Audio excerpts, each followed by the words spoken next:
Assalamualaikum warahmatullahi wabarakatuh. Perkenalkan, nama saya Salma Abdul Humaira Hikmatullah dengan NIM 191031322081.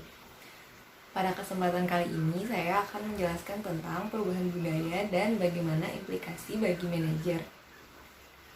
Langsung saja ke materi yang pertama. Materi yang pertama yaitu tentang perubahan budaya. Budaya sendiri terbentuk tidak secara konstan, melainkan secara berkembang dari waktu ke waktu. Perubahan kebudayaan yang terjadi sebenarnya lebih mengacu kepada perubahan tata sosial yang terjadi di masyarakat. Sebagai contoh, mungkin dapat kita lihat pada perbandingan peran wanita di Amerika Serikat pada awal tahun 1960-an dan di zaman sekarang. Pada awal tahun 1960-an, mungkin rasanya hampir mustahil bagi seorang perempuan untuk menempati jabatan yang tinggi seperti manajer senior di sebuah perusahaan. Namun sekarang hal tersebut sudah sangat memungkinkan untuk terjadi. Dan bahkan kini, orang yang menjabat sebagai wakil presiden Amerika Serikat adalah perempuan, yaitu Kamala Harris. Mengenai perubahan budaya, tentunya ada faktor-faktor yang melatar belakangi terjadinya hal tersebut.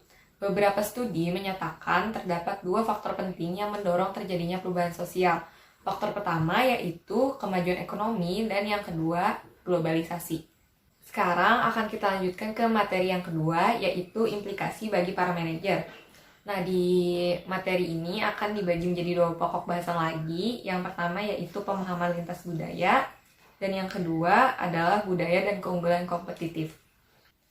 Mengenai pemahaman lintas budaya, terdapat dua kesalahan yang biasanya dilakukan oleh para pelaku bisnis internasional ketika ingin melebarkan sayapnya pertama kali ke luar negeri.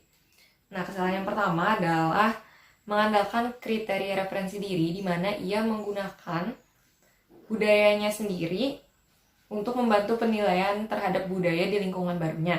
Dan kesalahan yang kedua adalah kurangnya informasi.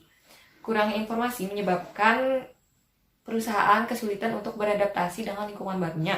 Adaptasi yang dimaksud di sini adalah seperti bagaimana cara melakukan negosiasi, struktur organisasi, cara promosi, dan berbagai hal lain yang berkaitan dengan perbedaan budaya. Hal yang dapat dilakukan untuk meminimalisir kesalahan-kesalahan tersebut yang pertama dan yang mungkin yang paling sederhana adalah dengan menerapkan pengalaman pribadi dari melakukan perjalanan, baik perjalanan bisnis maupun non-bisnis ketika ke luar negeri. Dan cara yang kedua adalah dengan mempekerjakan warga lokal yang dapat membantu perusahaan untuk menyesuaikan bisnis mereka dengan budaya setempat. Yang terakhir yaitu budaya dan keunggulan kompetitif. Untuk bisnis internasional, hubungan antara budaya dengan keunggulan kompetitif adalah penting untuk dua alasan. Alasan yang pertama yaitu hubungan tersebut menunjukkan bahwa negara cenderung menghasilkan pesaing paling layak.